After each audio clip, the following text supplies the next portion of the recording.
ನಮಸ್ಕಾರ ರೈತ ಬಾಂಧವರೇ, ಇದು ನಿಮ್ಮ ಶ್ರೀಕಾರಂ ಆರ್ಗ್ಯಾನಿಕ್. ಇಂದು ನಾವು ಜೀವಾಮೃತವನ್ನು ಹೇಗೆ ತಯಾರಿಸುವುದೆಂದು ಪ್ರಾಕ್ಟಿಕಲ್ ವಿಡಿಯೋ ನೋಡೋಣ. ನೋಡಿ, ಇದು ನಮ್ಮ ದನದ ತೊಟ್ಟಿ. ಇಲ್ಲಿ ನಾನು ಗೋಮೂತ್ರವನ್ನು ಸ್ಟಾಕ್ ಮಾಡಿದ್ದೇನೆ. ಡೈಲಿ ಕೂಡ ಸ್ಟಾಕ್ ಮಾಡ್ತಾ ಇರ್ತೀನಿ. ಹಾಗೆ ನೋಡಿ, ಈಗ ಗೋಮೂತ್ರವನ್ನು ಒಂದು ಬಕೆಟ್ನಲ್ಲಿ ತೆಗೆದುಕೊಳ್ಳೋಣ. ಅಂದರೆ 10 ಲೀಟರ್ ತನಕ ಗೋಮೂತ್ರವನ್ನು ತೆಗೆದುಕೊಳ್ಳಬೇಕು. ಆಮೇಲೆ ಅದನ್ನು ಒಂದು ಬಟ್ಟೆಯಿಂದ ಸೋಸಿಕೊಳ್ಳಬೇಕು. ನೋಡಿ, ಈಗ ನಾನು ಹಾಕ್ತಿದ್ದೀನಿ ವಿಡಿಯೋ, ಅದರಲ್ಲಿ ಸೇಮ್ ಇದ್ದಾಗೆ ಬಟ್ಟೆಯಲ್ಲಿ ಅದನ್ನು ಸೋಸಿಕೊಳ್ಳಬೇಕು. ಮೇಲೆ ಬಟ್ಟೆ ಹಾಕಿ ಕೆಳಗಡೆ ಬಕ್ಕಿಟ್ಟಿದ್ರೆ ಅದು ತಾನಾಗೆ ಸೋಸುತ್ತದೆ. ಇದು ನೋಡಿ, ನಾನು ಬ್ಯಾರಲ್ನಲ್ಲಿ ಒಂದು ಹಾಲ್ ಕುಣಿಸಿ ಅದಕ್ಕೆ ಈಸಿ ಮೆಥಡಲ್ಲಿ ನಾನು ಅದನ್ನು ಆರಾಮವಾಗಿ ಕೆಲಸ ಮುಗಿಯುತ್ತದೆ. ನೋಡಿ ಎಷ್ಟು ಚೆನ್ನಾಗಿ ಬೀಳ್ತಾ ಇದೆ. ಹೀಗೆ ಕಲೆಕ್ಟ್ ಮಾಡಿ ಕೆಲಸ ಕಡಿಮೆ ಇರುತ್ತದೆ. ಬ್ಯಾರಲ್ಗೆ ಒಂದು ಹಾಲ್ ಕುಣಿಸಿದರೆ ಕೆಲಸ ಮುಗಿಯಿತು. ಈಗ ನೋಡಿ, ನಾನು ಗೋಮೂತ್ರವನ್ನು ಸೋಸಿದ್ದೀನಿ. ಅದನ್ನು ಇನ್ನೊಂದು ಬಕೆಟ್ಗೆ ಹಾಕಿ ಕಲೆಕ್ಟ್ ಮಾಡ್ತೇನೆ. ಈಗ ಮತ್ತೆ ಇದನ್ನು ಜೀವಾಮೃತ ಮಾಡಲಿಕ್ಕೆ ನಾವು ಇವತ್ತು ಉಪಯೋಗಿಸಬೇಕು. ಹಾಗಾಗಿ ಇದನ್ನು ಕಲೆಕ್ಟ್ ಮಾಡೋಣ. ಈಗ ನೋಡಿ, ಅದು ಸೂಕ್ಷ್ಮ ಅಂದರೆ ಏನೂ ಹೊಲಸಿಲ್ಲ, ಸ್ವಚ್ಛವಾಗಿದೆ. ಸೋಸಿ ತೆಗೆದಿದ್ದೇನೆ. ಆಮೇಲೆ ಒಂದು ಖಾಲಿ ಬ್ಯಾರಲ್, ಅದಕ್ಕೆ ಹಾಲ್ ಸಿಸ್ಟಮ್ ಎಲ್ಲ ಕುಣಿಸಿದ್ದೇನೆ. ಈಸಿಯಾಗಿರಲಿ ಅಂತ, ಅಂದರೆ ನಾಳೆ ಜೀವಾಮೃತವನ್ನು ತೆಗೆಯಲು ಸೋಸಿ ಆರಾಮವಾಗಿ ತೆಗೆದುಕೊಳ್ಳಬಹುದು. ಹಾಗಾಗಿ ಅದಕ್ಕೆ ಹಾಲೊಂದನ್ನು ಮೂತ್ರ ಆಯಿತು. ಈಗ ಗೋಮಯವನ್ನು ನಾನು ಕಲೆಕ್ಟ್ ಮಾಡಿದ್ದೇನೆ, 10 kg. ನೋಡಿ, ಇದು ಗೋಮೂತ್ರ 10 ಲೀಟರ್ ಕಲೆಕ್ಟ್ ಮಾಡಿದ್ದೇನೆ, ಆಗಲೇ ವಿಡಿಯೋ ನೋಡಿದಾಗೆ. ಆಮೇಲೆ ಕಡಲೆ ಹಿಟ್ಟು, ಇದು 1.5 kg ಆದರೆ ಮಸ್ತ್ ಬರುತ್ತೆ. ಆಮೇಲೆ ಬೆಲ್ಲ 2 kg ಪುಡಿ ಮಾಡ್ಕೋಬೇಕು. ಶುಂಠಿ ಬೆಲ್ಲ ತಂದು, ಅದು ಸಾವಯವ ಬೆಲ್ಲ ಆಗಿರಬೇಕು, ಅಂದರೆ ಸೂಪರಾಗಿ ಬರುತ್ತೆ. ಇದು ನೋಡಿ, ಹೊಲದಲ್ಲಿನ ಮಣ್ಣು 1 ಬಕ್ಸೆ ಅಥವಾ 2 ಬಕ್ಸೆ. ನೋಡಿ, ಇನ್ನೊಮ್ಮೆ ತೋರಿಸ್ತಾ ಇದ್ದೀನಿ. ಗೋಮಯ, ಗೋಮೂತ್ರ, ಮಣ್ಣು, ಬೆಲ್ಲ ಮತ್ತು ಬ್ಯಾರಲ್ ಹೀಗೆ ತಗೋಬೇಕು.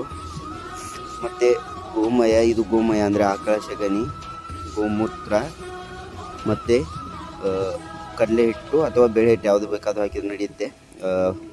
ಬೆಲ್ಲ, ಸಾವಯವ ಬೆಲ್ಲ ಪುಡಿ ಮಾಡ್ಕೊಂಡಿರ್ಬೇಕು. 1 ರಿಂದ 2 ಬಗ್ಸಿ ಜೀವಂತ ಮಣ್ಣು ಹೊಲದಲ್ಲಿಂದ. ನೋಡಿ, ಈ ಥರ ನಾನು ಸೆಟಪ್ ಮಾಡ್ಕೊಂಡಿದ್ದೀನಿ. ಈಗ ಒಂದೊಂದಾಗಿ ಬ್ಯಾರಲ್ಗೆ ಹಾಕ್ತಾ ಹೋಗೋಣ. ನಿಮಗೆ ಇದು ಪ್ರಾಕ್ಟಿಕಲ್ ವಿಡಿಯೋದಲ್ಲಿ ನಾನು ತೋರಿಸ್ತೀನಿ. ಮೊದಲು ಬ್ಯಾರಲ್ಗೆ ನೀರು ತುಂಬಿಸ್ಬೇಕು. 200 ಲೀಟ್ರ್ ಬ್ಯಾರಲ್ಗೆ ನೀರನ್ನು ಸ್ಟಾರ್ಟ್ ಮಾಡಿದ್ದೇನೆ. ನೋಡಿ ಯಾವ ಥರ ತುಂಬಿಸ್ತಾ ಇದ್ದೀನಿ ಅಂತ. ಇದನ್ನು ಹೀಗೆ ಫುಲ್ ತುಂಬಿಸ್ಕೋ ಹಾಗಿಲ್ಲ, ಸ್ವಲ್ಪ ಗ್ಯಾಪ್ ಬಿಡಬೇಕು. ನೋಡಿ, ನಾನು ತುಂಬಿಸ್ತಾ ಇದ್ದೀನಿ. ಈಗ ನೋಡಿ, ಅದಕ್ಕೆ ಸಗಣಿಯನ್ನು ಹಾಕೋಣ. ಆ ಸಗಣಿಯನ್ನು ನೀರಲ್ಲಿ ಹೀಗೆ ನಾನು ಕಲಿಸ್ತಾ ಇದ್ದೀನಲ್ಲ, ಹೀಗೆ ಕಲಿಸಿ ಬಿಡಿ. ಯಾಕಂದರೆ ಅದು ಗಂಟಾಗಿ ಕೆಳಗೆ ಮಿಕ್ಸ್ ಸರಿಯಾಗಿ ಆಗೋಲ್ಲ. ಈ ರೀತಿ ನೀವು ಕೈಯಲ್ಲಿ ಗೆಲಿಸಿ ಅದನ್ನು ನೀರಲ್ಲಿ ಮಿಕ್ಸ್ ಮಾಡಿ, ಅದು ಚೆನ್ನಾಗಿ ಬರ್ತದೆ. ನೋಡಿ, ಈಗ ಪೂರ್ಣ ನಾನು ಕಲಿಸಿ ಅದನ್ನು ಕೈಯಲ್ಲಿ ಮಿಜ್ಜಿ ಬಿಡ್ತಾ ಇದ್ದೀನಿ. ಅದು ತುಂಬ ಚೆನ್ನಾಗಿ ಹದವಾಗಿ ನೀರಿನಲ್ಲಿ ಮಿಕ್ಸ್ ಆಗಿದೆ. ಹಾಗಾಗಿ ನೀವು ಕೂಡ ಇದೇ ರೀತಿ ಮಾಡಿ, ತುಂಬ ಅದ್ಭುತವಾದ ರಿಸಲ್ಟ್ ಕೊಡುತ್ತದೆ. ಇದು ನಮ್ಮ ದೇಶಿ ಆಕಳ ಸಗಣಿ ದೇಶಿ ಆಕಳದೇ ಆಗಿರಬೇಕು. ಅದು ತುಂಬ ಉತ್ತಮ. ಈಗ ಸಗಣಿ ಫುಲ್ಲಾಯಿತು, ಎಲ್ಲ ಖಾಲಿ ಮಾಡಿದೆ. ಈಗ ನೆಕ್ಸ್ಟ್ ನೋಡಿ, ಸಗಣಿ ಎಲ್ಲ ಪೂರ್ಣವಾಗಿ ಮಿಕ್ಸ್ ಆಗಿದೆ. ಆಮೇಲೆ ಇದನ್ನು ಚೆನ್ನಾಗಿ ಮಿಕ್ಸ್ ಮಾಡಿ ಪೂರ್ಣ ಪುಡಿ ಮಾಡಿ ತಳಗೆ ಹೋಗಬೇಕು ಅದೆಲ್ಲ. ಆಮೇಲೆ ನಾವು ಈಗ ನೆಕ್ಸ್ಟು ಗೋಮೂತ್ರವನ್ನು ತೆಗೆದುಕೊಳ್ಳೋಣ. ಗೋಮೂತ್ರ ನೋಡಿ ಯಾವ ರೀತಿ ಇದೆ, ಸ್ವಚ್ಛವಾಗಿದೆ. ಗೋಮೂತ್ರ 10 ಲೀಟ್ರ್ ಗೋಮೂತ್ರವನ್ನು ಆ್ಯಡ್ ಮಾಡಿ ಅದಕ್ಕೆ ಆಮೇಲೆ ಕಡಲೆ ಹಿಟ್ಟನ್ನು ಯಾವ ರೀತಿ ಅಂದರೆ, ಕಡಲೆ ಹಿಟ್ಟನ್ನು ಡೈರೆಕ್ಟ್ ಹಾಕಬೇಡಿ. ಯಾಕಂದರೆ ಅದು ಗಂಟಾಗುತ್ತದೆ. ಪೈಲು ಒಂದು ಬಕೆಟ್ನಲ್ಲಿ ಸ್ವಲ್ಪ ನೀರು ತೊಗೊಳ್ಳಿ, ನಾನು ತೊಗೋತಿದ್ನಲ್ಲ ಹಾಗೆ. ಆಮೇಲೆ ಅದಕ್ಕೆ ಕಡಲೆ ಹಿಟ್ಟನ್ನು ಆ್ಯಡ್ ಮಾಡ್ತಾ ಹೋಗಿ. ಆಮೇಲೆ ಅಂದರೆ ಅದು ಗಂಟು ಉಳಿದ್ರೆ ಅದು ಸರಿಯಾಗಿ ಆಗೋದಿಲ್ಲ. ನೀರಲ್ಲಿ ಫಸ್ಟ್ ಆಫ್ ಆಲು ಅದನ್ನು ಮಿಕ್ಸ್ ಮಾಡ್ಕೊಳ್ಳಿ. ಈಗ ನೋಡಿ, ನಾನು ಮಾಡ್ತಾಯಿದ್ದೀನಲ್ಲ ಹಾಗೆ ಪೂರ್ಣ ಮಿಕ್ಸ್ ಮಾಡಿ, ಪೂರ್ಣ ಅದು ನೀರಲ್ಲಿ ತುಂಬ ಚೆನ್ನಾಗಿ ಹದವಾಗಬೇಕು. ಅಂದರೆ ಅದು ತುಂಬ ಅದ್ಭುತವಾದ ರಿಸಲ್ಟ್ ಕೊಡುತ್ತದೆ. ಗಂಟಾದರೆ ಅದು ಮೇಲ್ಗಡೆ ಎತ್ತಿಡುತ್ತದೆ. ಆದ ಕಾರಣ ಈ ರೀತಿ ಮಿಕ್ಸ್ ಮಾಡಿ ಕೈಯಲ್ಲಿ ಫಸ್ಟು, ಆಮೇಲೆ ಅದನ್ನು ನೀವು ನೀರಿಗೆ ಆ್ಯಡ್ ಮಾಡ್ಬೋದು. ಅಂದರೆ ಬ್ಯಾರಲ್ಗೆ. ನೋಡಿ ಅದು ಎಷ್ಟು ಚೆನ್ನಾಗಿ ಇದಾಗ್ತಾ ಇದೆ. ಹೀಗೆ ಮಾಡಿ ಅದ್ಭುತವಾದ ರಿಸಲ್ಟ್ ಕೊಡ್ತದೆ. ನೋಡಿ ಬೇಳೆ ಹಿಟ್ಟು ಯಾವ್ದು ಬೇಕಾದರೂ ಹಾಕ್ಬೋದು ನೀವು. ಬೇಳೆ ಹಿಟ್ಟು ನಾನೀಗ ಕಡಲೆ ಹಿಟ್ಟು ತೊಗೊಂಡಿದ್ದೀನಿ. ಅದನ್ನು ಈ ಥರ ಒಟ್ಟಿನಲ್ಲಿ ಮಿಕ್ಸ್ ಮಾಡಿ ಹಾಕಿ, ಅಂದರೆ ಚೆನ್ನಾಗಿ ಬರುತ್ತದೆ ಅದು. ಆಮೇಲೆ ಇದಕ್ಕೆ ಜೀವಿಗಳಿಗೆ ಊಟ ಇದು. ಕಡಲೆ ಹಿಟ್ಟು ಅಂದರೆ ಜೀವಿಗಳಿಗೆ ಇದು ಮಣ್ಣಿಗೆ ಜೀವ ತುಂಬುವಂಥ ಜೀವಾಮೃತ ಸೂಕ್ಷ್ಮ ಜೀವಿಗಳಿಗೆ ಇದೊಂದು ಊಟದ ಥರ. ನೋಡಿ ಇದು ಯಾವ ರೀತಿ ಇದೆ. ಆಗಲೇ ತೋರಿಸಿದಾಗೆ ಗಂಟು ಇರಬಾರ್ದು ಅದು. ಅದಕ್ಕಾಗಿ ನೀರಿನಲ್ಲಿ ಒಂದು ಬಕೆಟಲ್ಲಿ ಮಿಕ್ಸ್ ಮಾಡಿ ಆಮೇಲೆ ಅದನ್ನು ಬ್ಯಾರಲ್ಗೆ ಆ್ಯಡ್ ಮಾಡಿ, ಅಂದರೆ ಅದು ಚೆನ್ನಾಗಿ ಮಿಕ್ಸ್ ಆಗುತ್ತದೆ.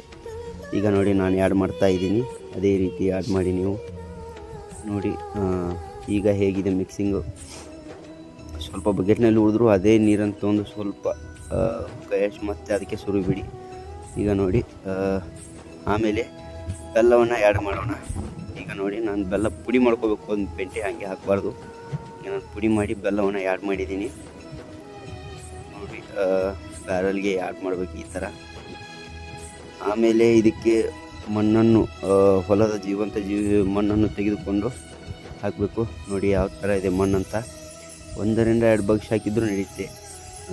ಅಂದರೆ ಈ ಮಣ್ಣಿಗೆ ಯಾವ ಹೊಲದಿಂದ ಜೀವಾಮೃತ ಬಿಡ್ತೀವೋ ಅದೇ ಹೊಲದ ಮಣ್ಣು ತಂದರೆ ಇನ್ನೂ ಅದ್ಭುತವಾಗಿರುತ್ತೆ. ಯಾಕಂದರೆ ಅದೇ ಜೀವಿಗಳು ಇನ್ನೂ ಡೆವಲಪ್ ಮಾಡಿಕೊಂಡು ತುಂಬ ಅದ್ಭುತವಾಗಿ ಅದು ರಿಸಲ್ಟ್ ಕೊಡುತ್ತದೆ. ಹೀಗಾಗಿ ಅದೇ ಮಣ್ಣನ್ನು ತಂದು ಆ್ಯಡ್ ಮಾಡಿ. ಈಗ ನೋಡಿ ಜೀವಾಮೃತ ತಯಾರಾಗಿದೆ. ಅಂದರೆ ಏನು, ಫಸ್ಟ್ ಇದು ಮಾಡೋದು ತಯಾರಾಗಿದೆ. ಈಗ ನೋಡಿ ಆ್ಯಂಟಿ ಕ್ಲಾಕ್ ವೈಸ್ ತಿರ್ಸ್ಬಾರ್ದು, ಕ್ಲಾಕ್ ವೈಸ್ ತಿರುಗಿಸ್ಬೇಕು ಇದನ್ನ. ಈಗ ನೋಡಿ ನಾನು ತಿರುಗಿಸ್ತಾ ಇದ್ದೀನಿ, ಅಂದರೆ ಗಡಿಯಾರ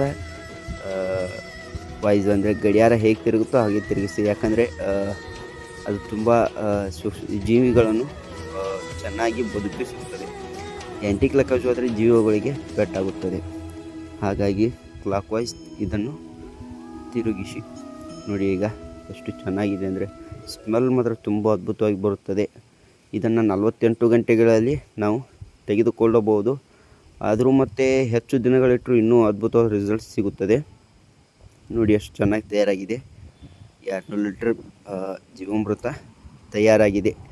ನೋಡಿ ಹೊಲಕ್ಕೆ ಇದನ್ನು ಹಾಕೋದ್ರಿಂದ ನಮ್ಮ ರಾಸಾಯನಿಕ ವೆಚ್ಚ ಕೂಡ ಕಡಿಮೆ. ಆಮೇಲೆ ಇದು ಮನೆಯಲ್ಲೇ ಮಾಡಿದ್ದು ತುಂಬ ಅದ್ಭುತವಾಗಿರ್ತದೆ. ಹಾಗಾಗಿ ನೀವು ಇದು ಮಾಡಬೇಕು. ಫೈನಲಿ ರೆಡಿಯಾಗಿದೆ. ಈಗ ಇದಕ್ಕೆ ಮೇಲೆ ಒಂದು ಪ್ಯಾಕ್, ಅಂದರೆ ಒಂದು ತಟ್ಟಿಂದ ತೊಗೊಂಡು ಅದಕ್ಕೆ ಪ್ಯಾಕ್ ಮಾಡೋಣ. ಇದನ್ನು ಬೆಳಗ್ಗೆ ಒಮ್ಮೆ ಸಾಯಂಕಾಲ ಒಮ್ಮೆ ನೀವು ಅಳವಡಿಸ್ತಾ ಇರಬೇಕು. ಅಂದರೆ ಏನಂತಾರೆ ಅದಕ್ಕೆ, ಕಟ್ಟಿಗೆ ಹಾಕಿ ಕ್ಲಾಕ್ ವೈಸ್ ಇದನ್ನು ತಿರುಗಿಸುತ್ತಲೇ ಇರಬೇಕು. ಬೆಳಗ್ಗೆ ಒಮ್ಮೆ ಸಾಯಂಕಾಲ ಒಮ್ಮೆ, ಅಂದರೆ ಅದು ತುಂಬ ಅದ್ಭುತವಾಗಿ ಬರುತ್ತದೆ. ನೋಡಿ ಈಗ ನಾನು ಪ್ಯಾಕ್ ಮಾಡಿದ್ದೇನೆ. ಬೆಳಗ್ಗೆ ಒಮ್ಮೆ ಸಾಯಂಕಾಲ ಒಮ್ಮೆ ಅದನ್ನು ಇದು ಮಾಡಿ ನೋಡಿ. ಗಿಡದ ಬಡಿಗೆನೇ ಎತ್ತಿದ್ದೀನಿ, ಅದ್ಭುತವಾಗಿದೆ. ನೀವು ಜೀವಾಮೃತ ಬೇಕಾದರೂ ಕಾಂಟ್ಯಾಕ್ಟ್ ಮಾಡಿ, ಶ್ರೀಕಾರಂ ಆರ್ಗ್ಯಾನಿಕ್ಸ್. ಇನ್ನೂ ಇಂಥ ಹೆಚ್ಚಿನ ವಿಡಿಯೋಗಾಗಿ ಶ್ರೀಕಾರಂ ಆರ್ಗ್ಯಾನಿಕ್ಸ್ ಚಾನಲ್ನ ಸಬ್ಸ್ಕ್ರೈಬ್ ಮಾಡಿ, ಶೇರ್ ಮಾಡಿ. Thank you.